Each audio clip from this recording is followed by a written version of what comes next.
The rejection hit Rowan Grayson harder than any boardroom negotiation ever had. And he was a man who had built a luxury hotel empire from nothing but ambition and relentless drive. Zara Henderson stood in front of him in the restaurant kitchen where she worked as head chef, her dark eyes steady and unflinching despite the diamond ring he had just slipped back into his jacket pocket. The proposal had been perfectly orchestrated, or so he thought.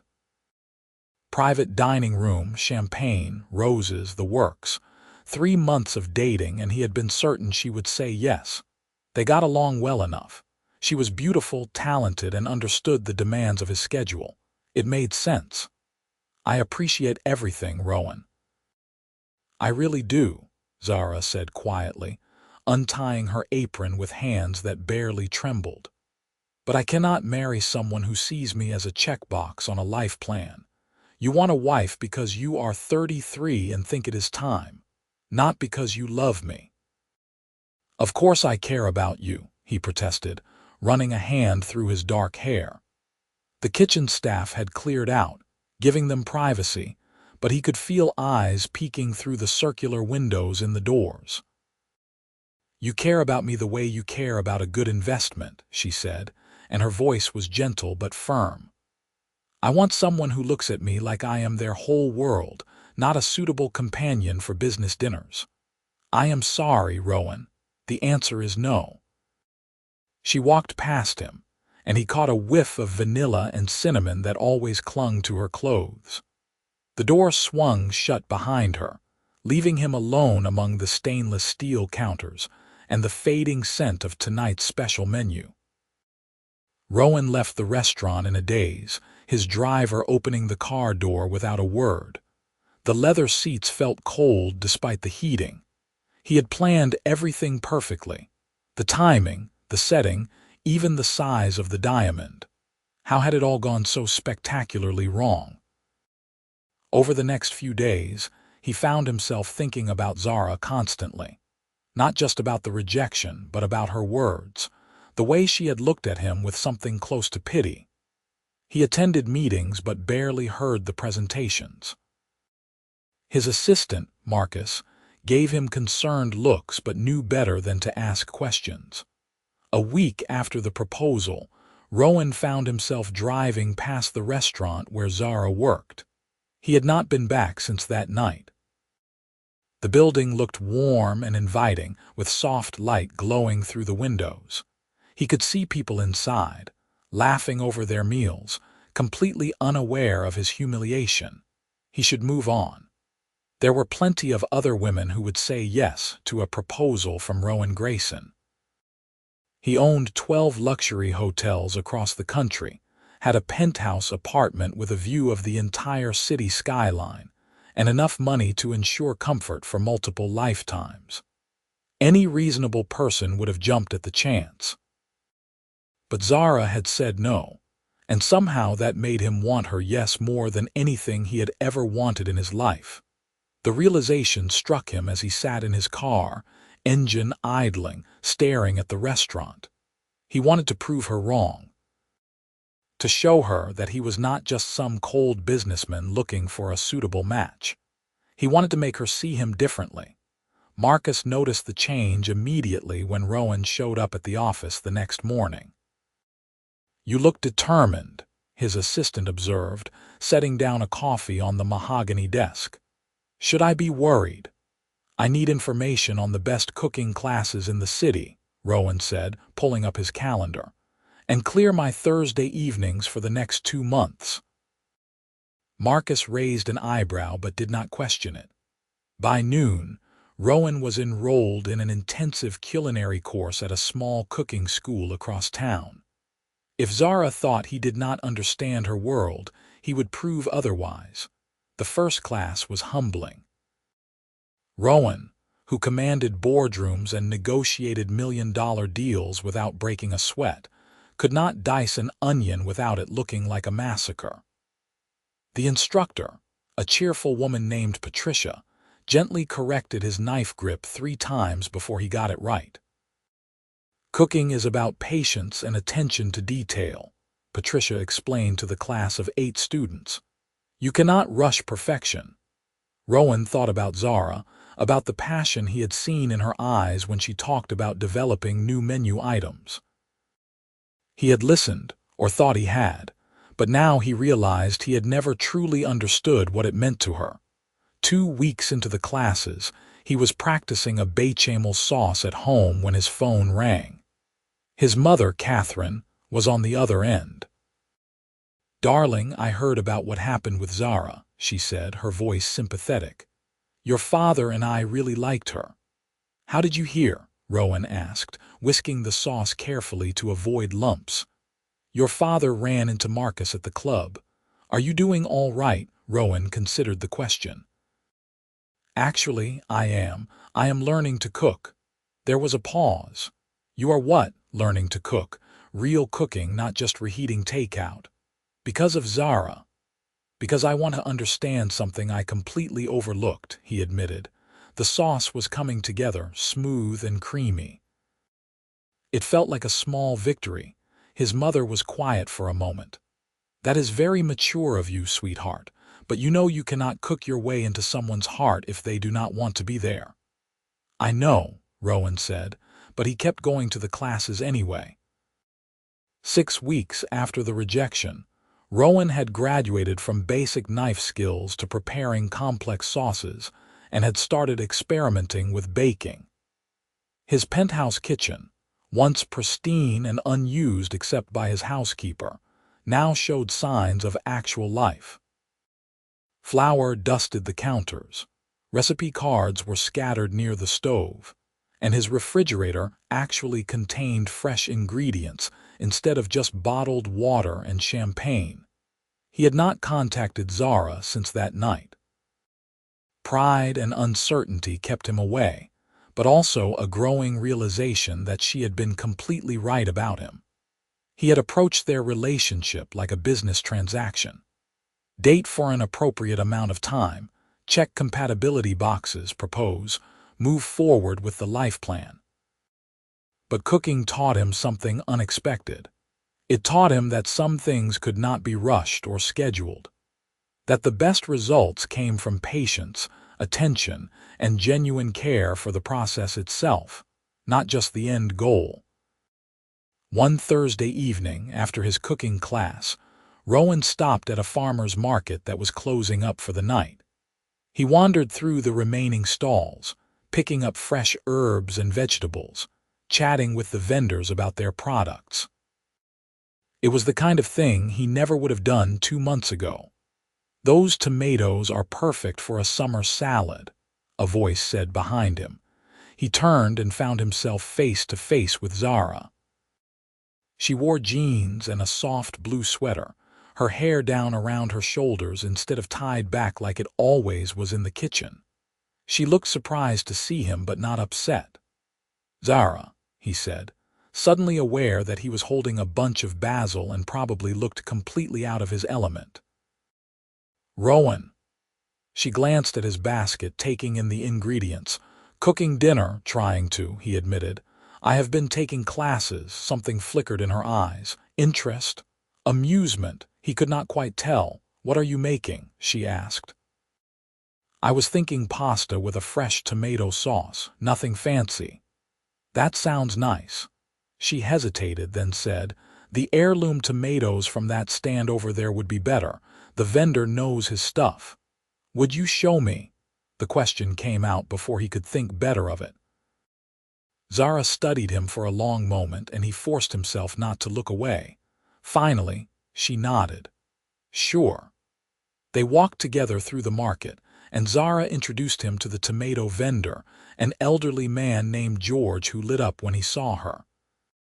They talked about growing seasons and flavor profiles, and Rowan found himself genuinely interested, asking questions and learning about things he had never considered before.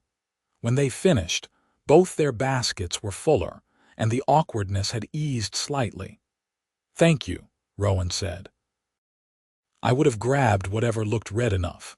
Zara smiled, small but genuine. "You are really taking cooking classes."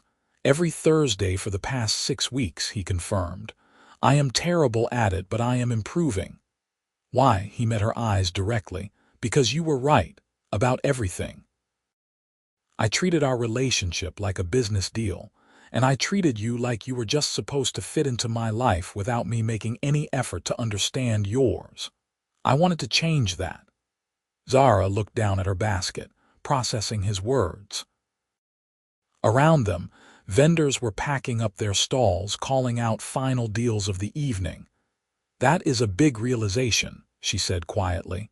It was overdue. Rowan shifted his basket to his other hand. I am not asking for anything, Zara. I just wanted you to know that what you said that night, it mattered. It changed something. Good, she said, looking back up at him. You deserve to live life, not just schedule it.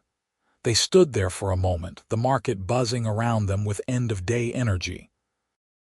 Then Zara said, I should get going. Good luck with your pasta, thank you, for the tomato recommendation.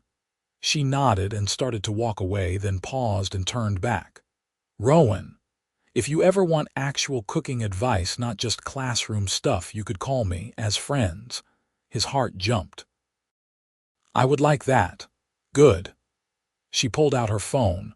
Put your number in. He did, trying not to read too much into the gesture but failing completely.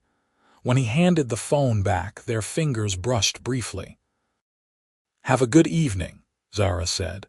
And this time when she walked away, she glanced back once with a small smile. Rowan made his pasta that night with more care than he had ever put into a meal. The tomatoes were indeed perfect, and even though he slightly overcooked the pasta and the sauce was a bit too acidic, it felt like an achievement.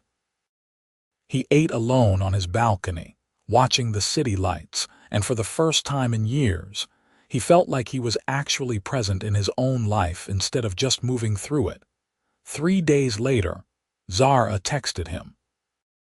It was just a simple message with a link to a video about proper knife sharpening techniques, but Rowan stared at his phone like it contained classified secrets. He watched the video twice, practiced the technique, and then sent her back a photo of his newly sharpened knife next to a perfectly diced onion. Well, mostly perfect. She sent back a thumbs-up emoji and wrote, "Getting better." It became a pattern. Zara would send him tips, recommendations, sometimes just photos of interesting ingredients she found. He would send back his attempts, his failures, occasionally his successes. They did not talk about anything personal, kept everything focused on cooking, but slowly, a new kind of connection was forming. 2 weeks into their text exchanges, Rowan was at his office when Marcus knocked on the door. The contractor called about the restaurant space in the new hotel, his assistant said. They need to know what kind of kitchen equipment you want installed. Rowan looked up from his paperwork. The new hotel was his pet project, a boutique property aimed at a younger, hipper demographic than his usual clientele. The restaurant space was crucial to the whole concept. Set up a meeting with some restaurant consultants, Rowan said. I want to make sure we get this right. But as Marcus left, an idea formed. It was risky, possibly stupid, but Rowan had spent his whole life playing it safe in his personal relationships. Look where that had gotten him. He picked up his phone and called Zara instead of texting. She answered on the 3rd ring and he could hear kitchen noise in the background. Hey, is this a bad time? He asked. I have 5 minutes before dinner service starts. What is up? I have a business proposition. An actual one, not a euphemism. She laughed, and the sound made something in his chest tighten. I am listening. I am opening a new hotel and the restaurant space needs a consultant. Someone who understands modern dining, farm-to-table concepts, what actually works versus what just sounds good in a press release. Would you be interested? That is not really my area, Zara said slowly. I am a chef, not a restaurant planner. But you know what a kitchen needs to function at the highest level. You know what diners actually want versus what they say they want, and I trust your judgment. He paused. This is legitimate, Zara. I will pay you consultant rates, everything will be professional, but I could really use your expertise. She was quiet for a long moment. Send me the details, let me think about it. I will email everything tonight. Okay. He heard someone calling her name in the background. I have to go. Talk later. She hung up and Rowan sat back in his chair, wondering if he had just made a brilliant move or complicated everything beyond repair. Zara called him back 2 days later. I talked to my boss, she said. He is willing to give me some flexibility with hours if I want to take on a consulting project. So yes, I am interested. Rowan tried to keep the triumph out of his voice. That is great. When can you come look at the space? Tomorrow afternoon. Perfect. I will text you the address. The next day, Rowan arrived at the hotel construction site early, making sure the space was as presentable as possible given that it was still very much a work in progress. The building was a converted historic property, and the restaurant space featured high ceilings with exposed beams and large windows overlooking a small courtyard. Zara showed up right on time, wearing work boots and carrying a tablet. She looked professional and focused, and Rowan felt a mix of nervousness and anticipation. This is beautiful, she said immediately, walking into the space and looking up at the ceiling. These bones are incredible. The whole building dates back to 1920, Rowan explained, falling into step beside her. We are trying to preserve as much of the original character as possible while updating everything else. They spent 2 hours walking through the space. Zara asked detailed questions about ventilation, electrical capacity, storage space, and workflow design. She sketched ideas on her tablet, pointing out potential issues with the current layout and suggesting solutions. Rowan found himself fascinated not just by her knowledge, but by the way she lit up when talking about efficiency and design. The kitchen needs to be visible, Zara said, gesturing toward the dining area. Not completely open, but diners want to see the action. It makes them feel connected to their food. Like theater, Rowan said, exactly like theater. She made a note on her tablet. And you need to think about the kind of cuisine you want. That determines everything from equipment to staff size to plate pricing. What would you do? Rowan asked. If this was your restaurant, Zara looked around the space, considering. I would focus on seasonal, local ingredients prepared simply but perfectly. Let the products shine. Build relationships with farmers and artisans. Create a menu that changes regularly so it stays exciting. She glanced at him. But that requires a chef who is committed to the vision and willing to put in the work to source everything. Do you know anyone like that? She smiled. I might know a few people. They grabbed coffee afterward at a small cafe near the construction site. It was not planned, just happened naturally as they were both leaving and neither wanted the conversation to end. I am glad you said yes to this, Rowan said, wrapping his hands around his mug. Your insights today were invaluable. It is a good project, Zara said. I can tell you actually care about getting it right, not just filling a space. I care about all my properties, but this one feels different, Rowan admitted. I want it to be a place where people come for experiences, not just a bed and a meal, where everything feels intentional and connected. Zara studied him over her coffee. You have changed. You think so. The Rowan I was dating 3 months ago would not have talked about experiences and intention. He would have talked about market positioning and profit margins. I still care about those things, Rowan said honestly.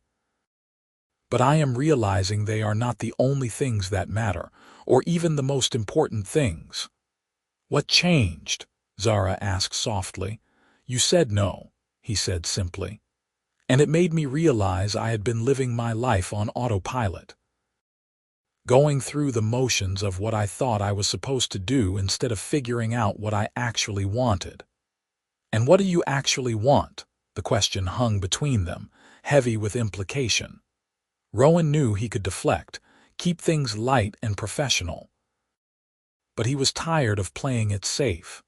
I want to build something that matters, he said. I want relationships that are real, not transactional, and I want another chance with you, even though I know I do not deserve one. Zara did not respond immediately. She looked down at her coffee, processing his words. Rowan, I appreciate your honesty, she finally said. But we cannot just pick up where we left off. You proposed and I said no. That is a pretty significant thing to move past. I know. I am not asking to pick up where we left off. I am asking if we could start over, differently this time. As what? Friends, dating, consultant and client. As two people getting to know each other without any agenda or timeline, Rowan said. No expectations, no proposals, just seeing where things go.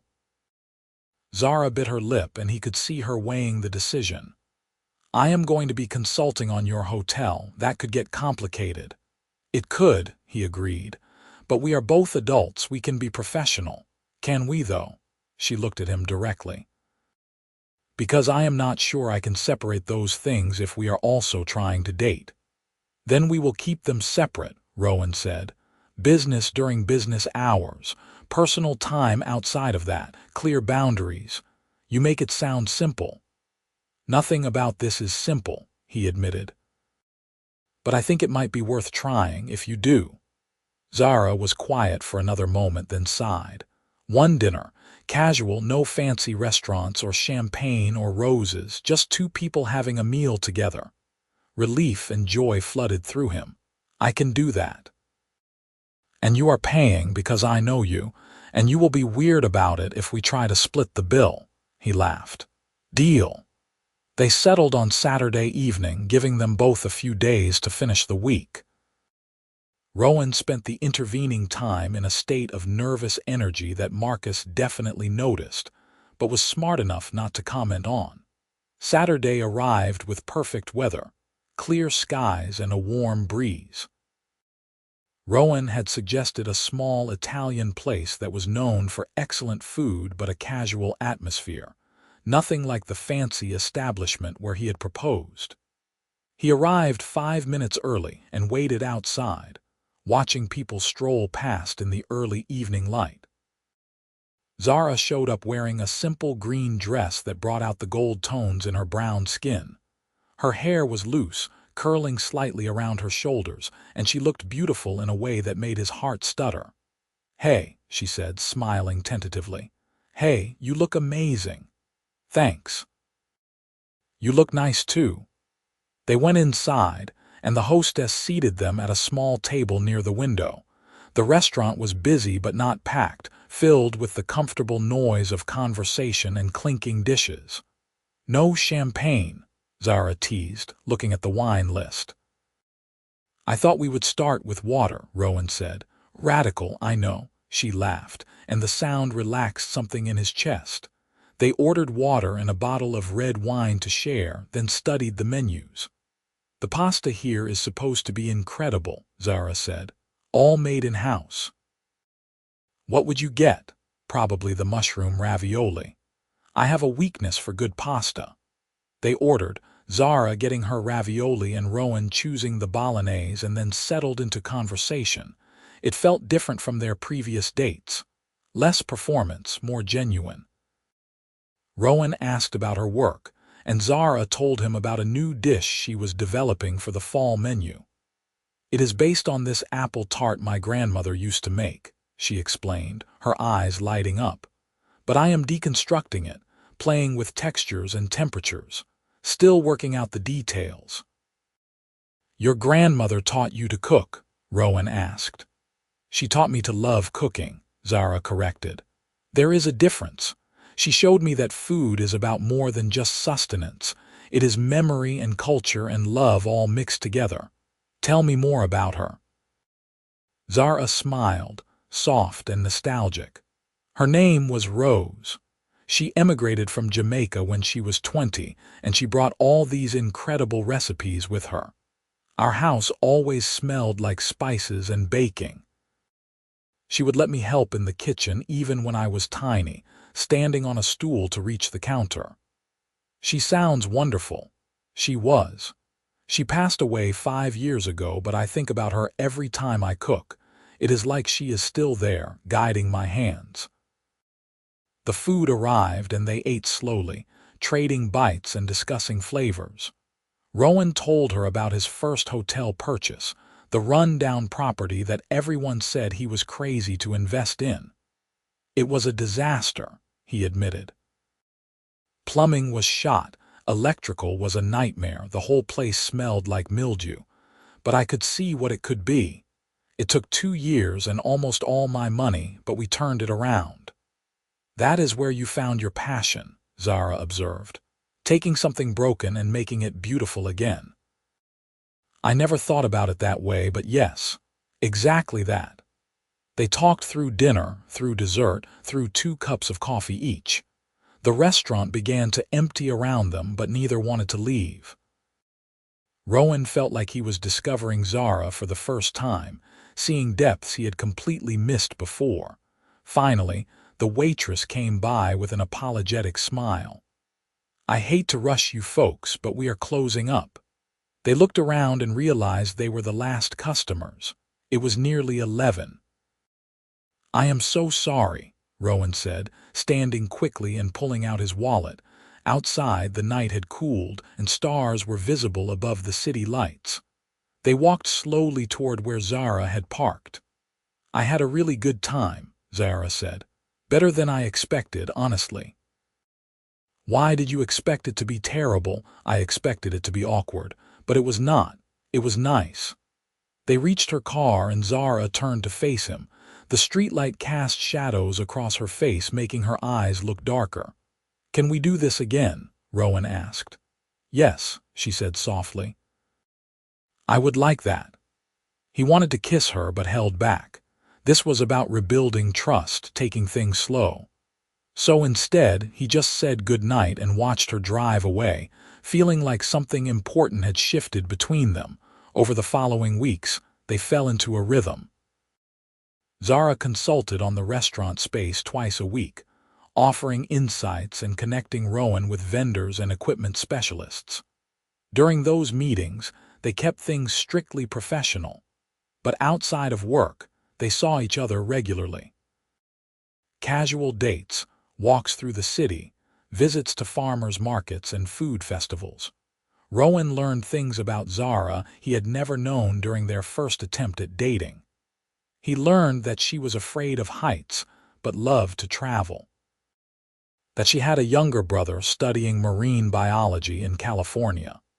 That she collected vintage cookbooks, and sometimes cooked through them for fun, trying recipes from the 1950s that used ingredients like aspic and canned soup. "It is horrifying and fascinating," she told him, showing him a photo of a particularly disturbing gelatin mold. "Like culinary archaeology." In return, Rowan opened up in ways he never had before. He told her about the pressure he felt to succeed, the way his father had built a small real estate business and expected Rowan to take it over. How he had chosen hotels instead, needing to build something entirely his own. He was disappointed, Rowan admitted. They were sitting on a bench by the river, watching boats drift past. "He got over it eventually, but for a while, there was this distance between us." "Is he proud of you now?" "I think so. He does not say it often, but yeah, I think he is." "You should tell him you need to hear it," Zara said gently. "People are not mind readers." It was simple advice, but it stuck with him.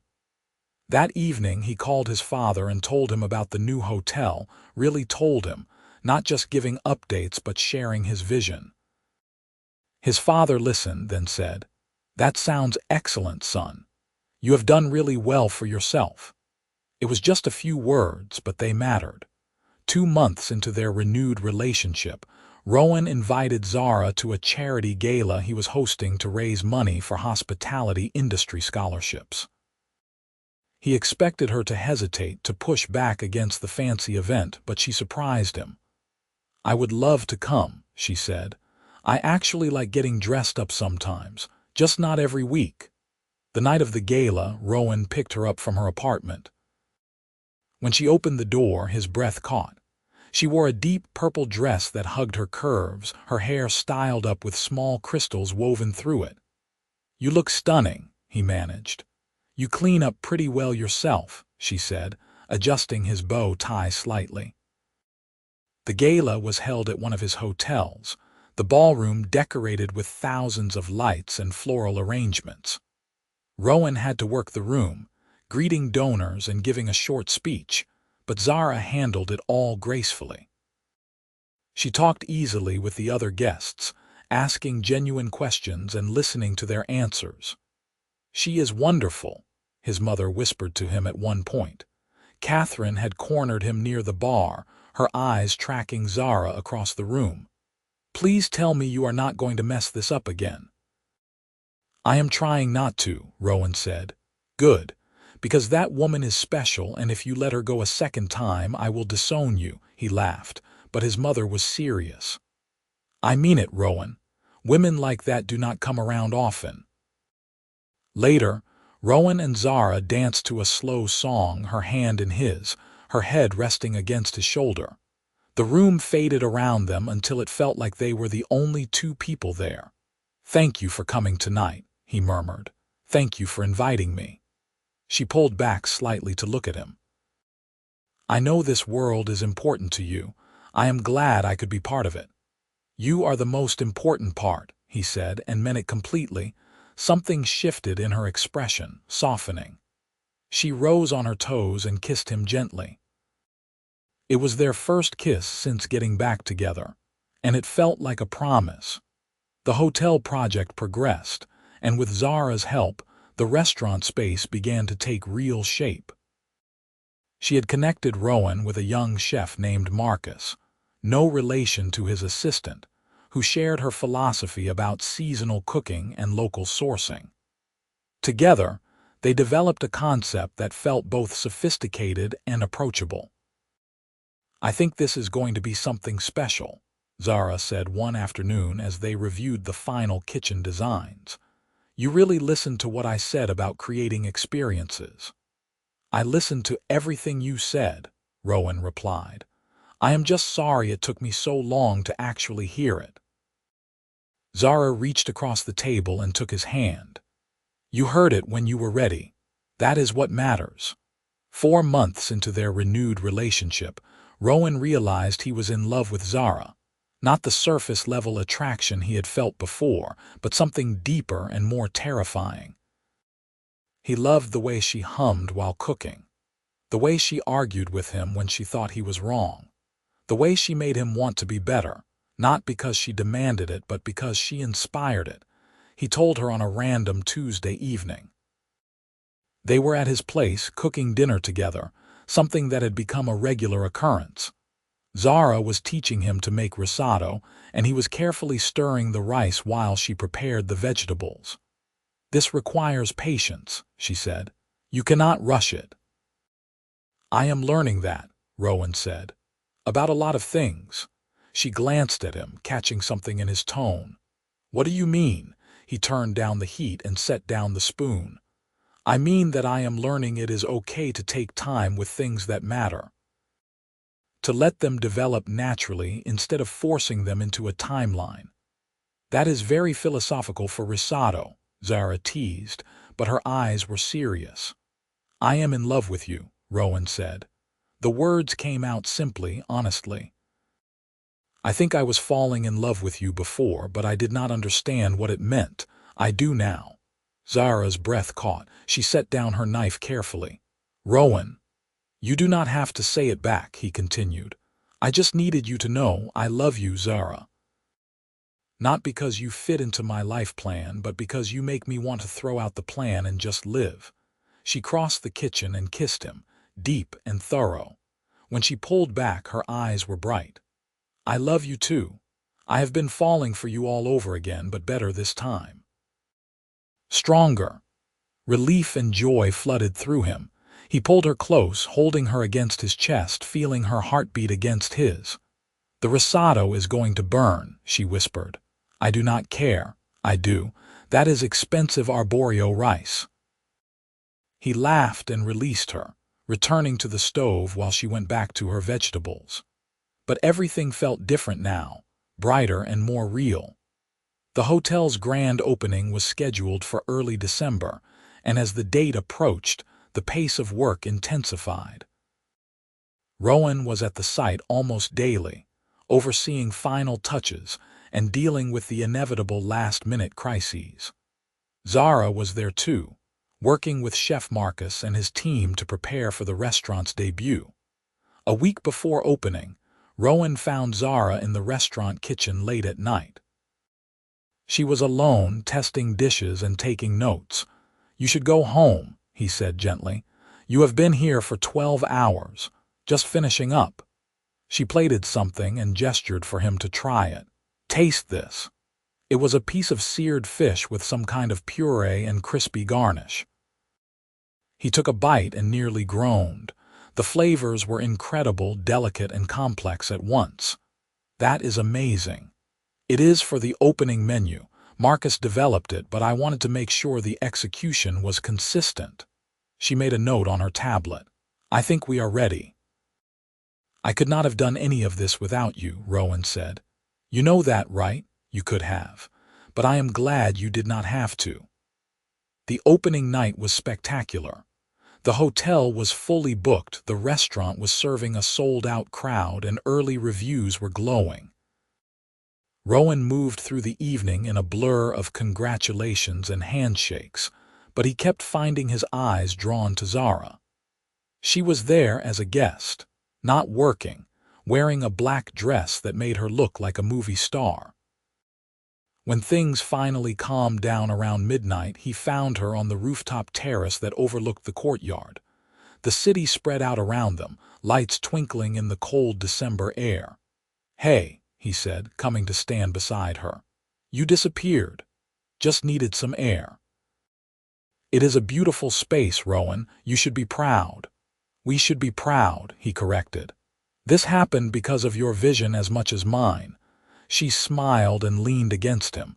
They stood in comfortable silence, watching the city. "I have been thinking," Rowan said carefully, "about the future." He felt Zara tense slightly, and he understood why. The last time he had brought up the future, it had ended badly. "Not like that," he said quickly. "I am not proposing. I just mean I have been thinking about what I want, and it is simple. I want you. In my life, in whatever way you want to be there. I want mornings together and stupid arguments about whose turn it is to do dishes. I want to meet your brother and go to Jamaica to see where your grandmother grew up. I want everything, but only if you want it too." Zara turned to face him, her eyes searching his. "I want that too, all of it." Yeah, she took his hand. "But I need you to know something. I do not need grand gestures or fancy proposals. I just need you to show up and be present. Can you do that?" "Every day," he promised. They kissed under the stars, and Rowan felt like his whole life had been leading to this moment. Not the successful hotel opening or the business achievements, but this, right here, with this woman who had changed everything by simply saying no. Winter turned to spring, and they continued building their life together. Rowan met Zara's brother, Tyler, when he came to visit for a week. They got along immediately, bonding over their shared love of bad action movies. Zara took Rowan to cooking classes, real ones taught by master chefs, and he discovered he actually enjoyed it. In May, they took a trip to Jamaica together. Zara showed him the village where her grandmother had grown up, introduced him to distant cousins who still lived there, and they ate food that made every other meal taste bland in comparison. Rowan understood on a deeper level where Zara's passion came from, the connection between food and identity and love. "Thank you for sharing this with me," he said one evening as they sat on a beach watching the sunset. "Thank you for wanting to see it," Zara replied. The old you would have been too busy to take a week off. The old me was an idiot. She laughed and kissed his shoulder. The old you was learning, we all are.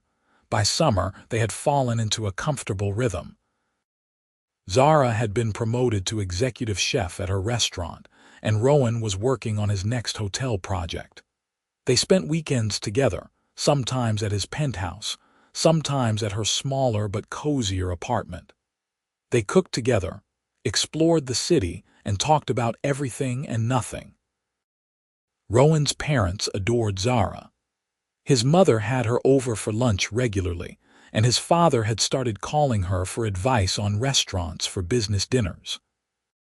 Tyler visited again in July, and they all went to a baseball game together, eating overpriced hot dogs and cheering for a team that lost spectacularly. "I like this," Tyler said to Rowan during the seventh inning stretch while Zara was getting more snacks. "You make my sister happy." "Do not mess it up." "I will do my best," Rowan promised. In August, Zara's restaurant was featured in a major food magazine. The article praised her innovative approach to Caribbean fusion cuisine and named her one of the rising stars in the culinary world. Rowan threw a celebration party at his hotel, inviting everyone from Zara's kitchen staff to his own business associates. "Speech." Someone called out and the crowd took up the chant. Zara stood reluctantly, looking embarrassed but pleased. "This is weird," she said, and everyone laughed. "I just want to say thank you. To my team who work their butts off every single day. To my family, especially my grandmother, whose recipes and love are in everything I make. And to Rowan, who taught me that sometimes the best things come from unexpected places." She looked at him as she said it, and the room erupted in applause. Rowan felt his throat tighten with emotion. Later that night, after everyone had left and they were cleaning up, Zara said, "That was too much." "It was perfect," Rowan countered. "You deserve to be celebrated." "I am not good with attention." "Then it is good you have me. I am excellent with attention." She threw a napkin at him, laughing. Fall arrived with its usual burst of color and cooler temperatures. Rowan's new hotel project was moving forward, and he had asked Zara to consult again. She agreed, and they spent hours discussing concepts and design, building something together that felt meaningful. One October evening, Rowan took Zara back to the restaurant where he had proposed a year earlier. She looked surprised when she realized where they were going. "Rowan, I do not know if this is a good idea," she said carefully. "Trust me," he said. They went inside, and instead of the private dining room, he led her to the kitchen. The staff was gone for the night, and the space was clean and quiet. "I wanted to bring you here," Rowan explained, "because this is where you taught me the most important lesson of my life. You taught me that no is sometimes the most loving answer someone can give." Zara's eyes widened slightly. "What are you doing?" "I am not proposing," he said quickly. "I promise. I just wanted to tell you that I am grateful for your honesty that night, for giving me a second chance, for being patient while I figured out how to be a better person. You are a good person, Rowan. You always were. I am better with you," he said simply.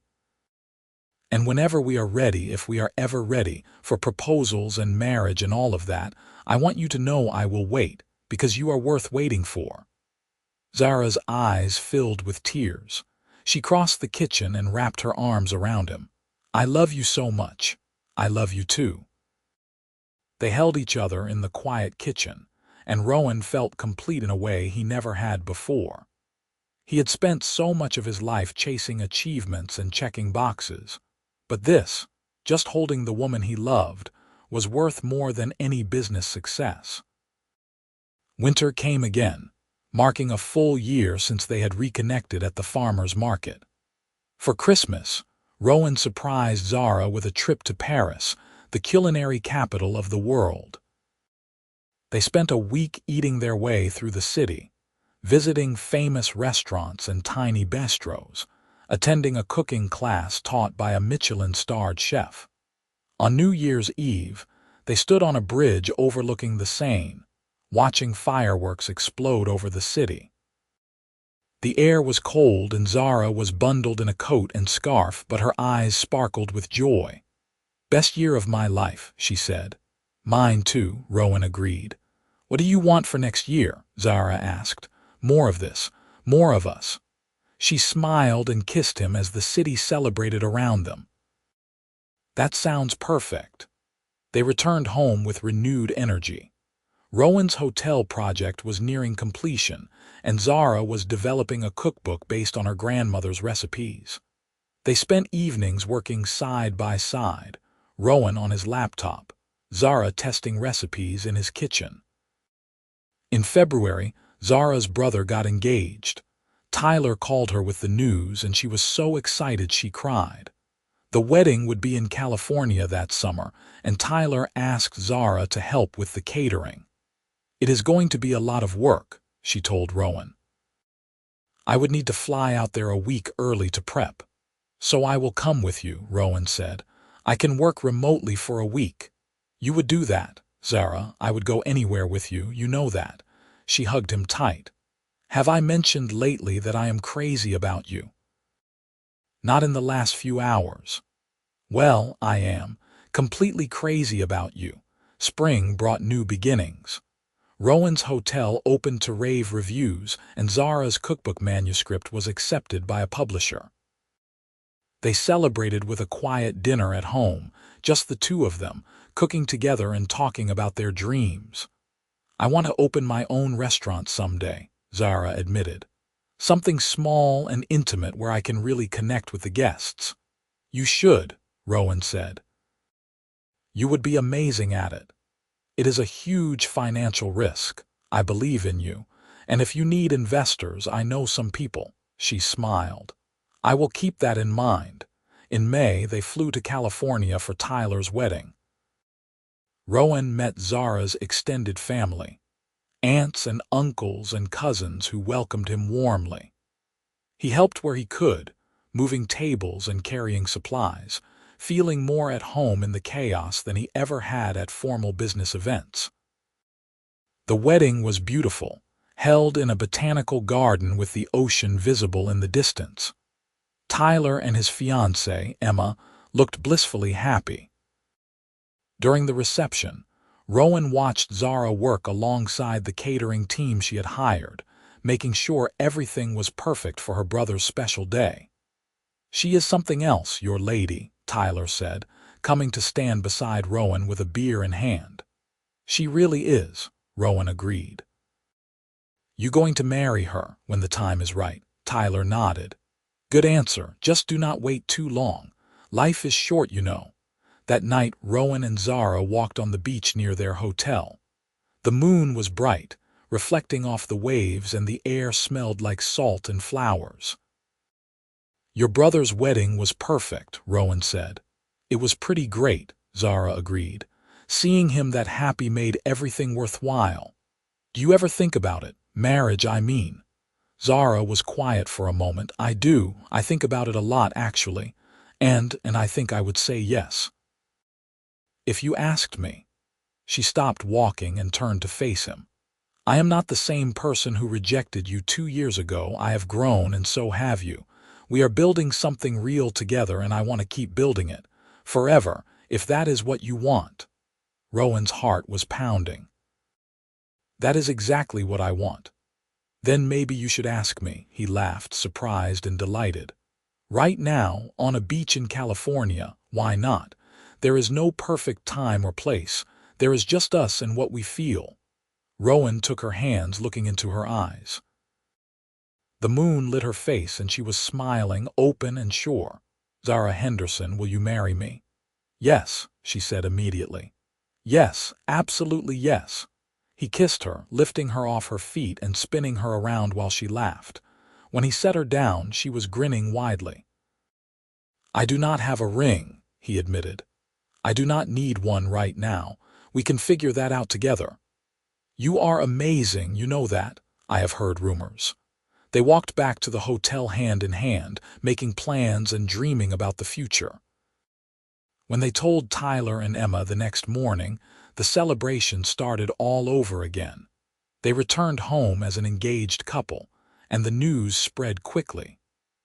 Rowan's parents were thrilled, his mother immediately offering to help with planning. Zara's family called with congratulations and excitement. Marcus, Rowan's assistant, just shook his head and said, "Finally. I was wondering how long you two would take." They decided on a long engagement, wanting to enjoy the process without rushing. Zara was focused on her cookbook release, and Rowan was starting preliminary work on another hotel project. But they made time for each other always, never letting work overtake their relationship. In September, Zara's cookbook was published. The launch party was held at Rowan's first hotel, the one that had started everything. Copies of the book were displayed everywhere, and Zara signed them for guests while telling stories about her grandmother. "This is dedicated to Rose Henderson," Zara said during her speech, "who taught me that cooking is love made visible. Everything good in my life comes from the lessons she taught me." Rowan watched from the side, so proud he felt like his chest might burst. This woman, who had rejected him and changed him and loved him, was the best thing that had ever happened to him. Afterward, when the party was winding down, Zara found him on the balcony of the ballroom. "Hey, future husband," she said, sliding her arms around his waist. "Hey, future wife," he replied. "You were brilliant tonight. I was terrified. Public speaking is not my thing. Could not tell you were a natural." She rested her head against his chest. "I have been thinking about the wedding. Oh, I do not want anything big. Just family and close friends, something intimate and meaningful." "That sounds perfect. Where were you thinking? Maybe the courtyard at your hotel? The one where we just opened the restaurant. It is beautiful and it means something to us." "I love that idea." They started planning in earnest after that. Small wedding personal touches, a menu created by Chef Marcus featuring dishes inspired by both their families. Zara designed her own dress with help from a friend who was a seamstress.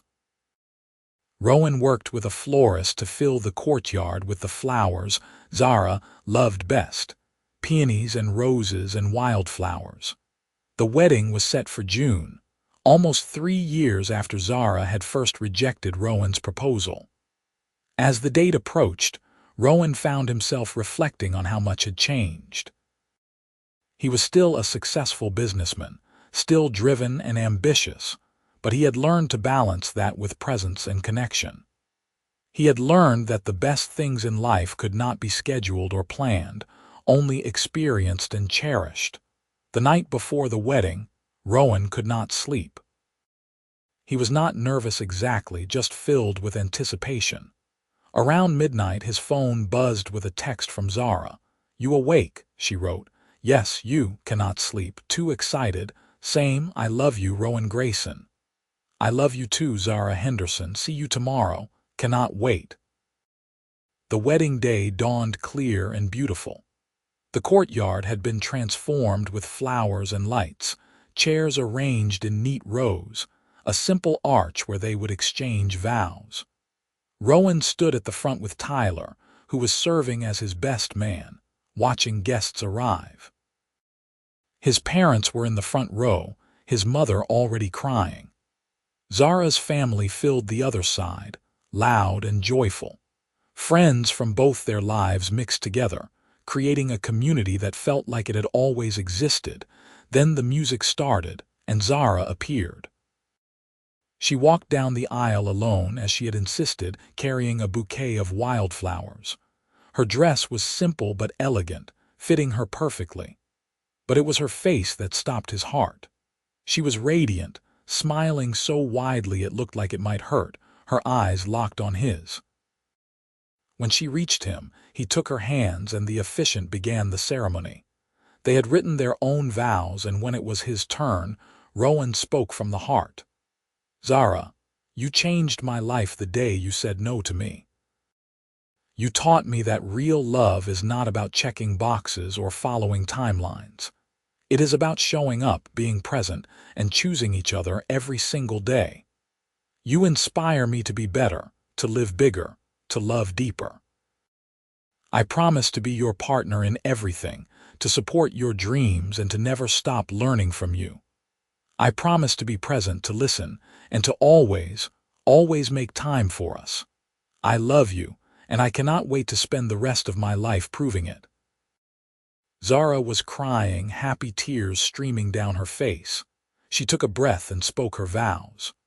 Rowan, when we met, I thought I knew what I wanted.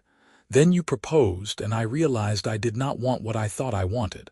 I wanted something real, something that challenged me and changed me. You gave me that.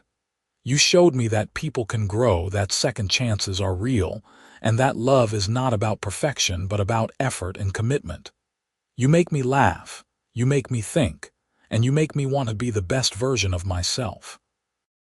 I promise to love you fiercely, to support you completely, and to always tell you the truth, even when it is hard. I promise to cook you terrible experimental dishes and to laugh when they fail. I promise to build a life with you that is full of adventure and joy and really good food.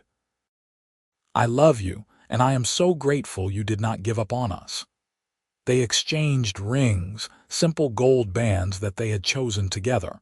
The officiant pronounced them married, and they kissed while everyone cheered. The reception was perfect. They danced, they ate amazing food, they celebrated with everyone they loved.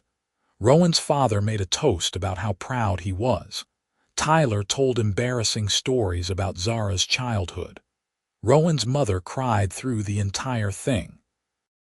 As the evening wound down and the stars came out, Rowan and Zara snuck away to a quiet corner of the courtyard.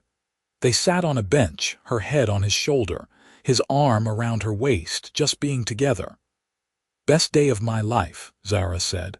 "Mine too," Rowan agreed. "Though I have a feeling we are going to have a lot of those." Yeah, we are pretty good at this life thing when we do it together." She tilted her face up to kiss him. "I love you, husband. I love you too, wife." They sat there for a while longer, watching their guests dancing and laughing, feeling the weight and the lightness of the commitment they had just made. The future stretched out before them, full of possibility and promise.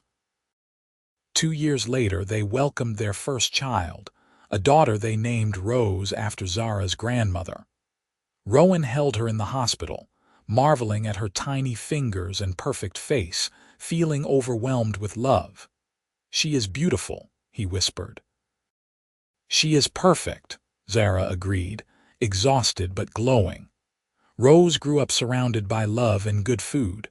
Her first words were Mama and Dada, closely followed by Cookie. She toddled around the kitchens of both Zara's restaurant, which she had opened with Rowan's support, and Rowan's hotels, charming everyone she met. When Rose was 3, they had a son, Tyler, named after Zara's brother. Tyler was quieter than his sister, but just as loved. The family of 4 filled their home with laughter and chaos, and more love than Rowan had ever imagined possible. Zara's restaurant became one of the most acclaimed in the city, known for its innovative Caribbean fusion cuisine and warm atmosphere. She published 2 more cookbooks, both bestsellers. But she always made time for family, for the dinners around the table and the bedtime stories and the ordinary moments that made up a life. Rowan continued building hotels, each one a little different, each one reflecting something he had learned along the way. But his greatest achievement, he told anyone who asked, was his family. The life he had built with Zara, the children they were raising, the love that grew stronger every year. On their 10th anniversary, they went back to the restaurant where it had all begun.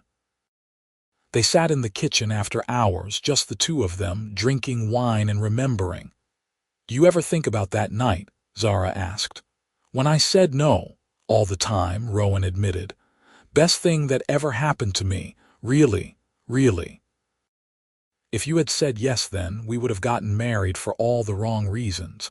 We would not have what we have now. Zara nodded slowly.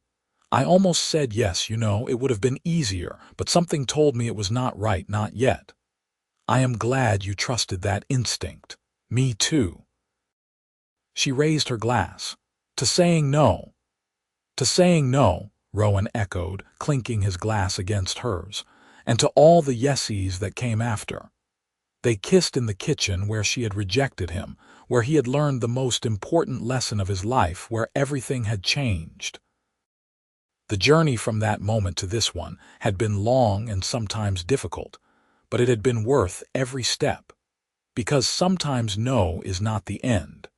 Sometimes it is just the beginning of something far better than you ever imagined possible. Sometimes it is the push you need to become the person you were always meant to be, and sometimes, if you are very lucky, that no leads you back to the same person but different this time. Better. Ready. Rowan and Zara left the restaurant hand in hand, walking out into the warm summer night, heading home to their children and their life and their future. A future built on honesty and growth, and a love that had been tested and proven true. The rejection had hurt, but it had also healed something broken inside him. It had taught him that relationships were not transactions, that love was not something you could plan or control. It had shown him that the best things in life required patience and presence, and the willingness to be vulnerable. As they drove through the city streets, Zara's hand in his, Rowan felt nothing but gratitude. Gratitude for a woman brave enough to say no when it would have been easier to say yes. Gratitude for a second chance he had not deserved, but had earned through effort and change. Gratitude for every moment that had led them here, to this life they had built together. They arrived home to find Rose and Tyler already asleep, the babysitter dozing on the couch. Rowan paid her and sent her home, then went upstairs with Zara to check on the kids. They stood in the doorway of each room, watching their children sleep, feeling the fierce love that parenthood brings. In their own room, they got ready for bed in comfortable silence, the kind that comes from years of knowing each other. Rowan watched Zara brush her hair, still amazed that she was his, that they had created this life together. "What are you thinking about?" she asked, catching his eye in the mirror. "Just how lucky I am." "We both are," she said, setting down the brush and coming to sit beside him on the bed. "I never imagined my life could be this good." "Neither did I." He pulled her close. "Thank you for saying no." She laughed softly. "Thank you for not giving up." "Never," he promised. "You are stuck with me forever." "Good," she whispered against his lips. "Forever sounds perfect." They fell asleep tangled together the way they always did, two people who had found their way to each other through rejection and redemption. Two people who had learned that sometimes the word no is just the universe's way of saying not yet, not like this, but wait, be patient, grow, and something better is coming, and it had come. In the form of second chances, and real love and a life neither of them had planned but both cherished completely. The journey from that first proposal to this moment had transformed them both, taught them lessons they never could have learned any other way, and brought them to a love that was deeper and truer than anything they had imagined possible.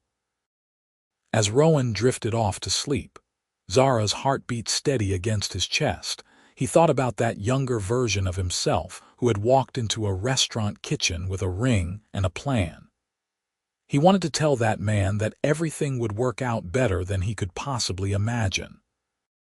That the rejection would hurt, but it would also save him.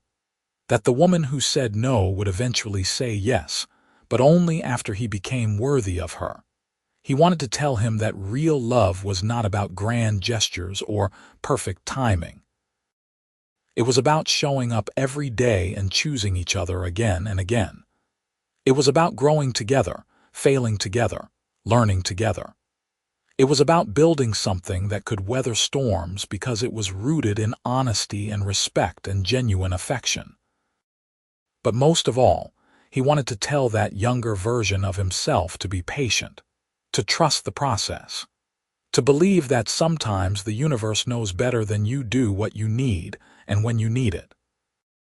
The no had made him want the yes more, but more importantly, it had made him become someone who deserved it. And that made all the difference. In the quiet of the night, with his wife beside him and his children sleeping down the hall, Rowan Grayson felt complete. Not because he had achieved his goals or built his empire, but because he had learned what truly mattered. Love, family, presence, connection. The things that could not be bought or planned or scheduled. The things that made life worth living. And it had all started with a rejection in a restaurant kitchen, with a woman brave enough to say no, and a man humble enough to listen. From that moment had grown everything good in his life, everything real and true and lasting. As sleep claimed him, Rowan smiled. Tomorrow he would wake up beside Zara, help get the kids ready for school, maybe steal a quiet moment over coffee before the day began in earnest. Ordinary moments that were actually extraordinary because they were shared with the people he loved most. The proposal rejection that had seemed like an ending had actually been a beginning. The beginning of everything.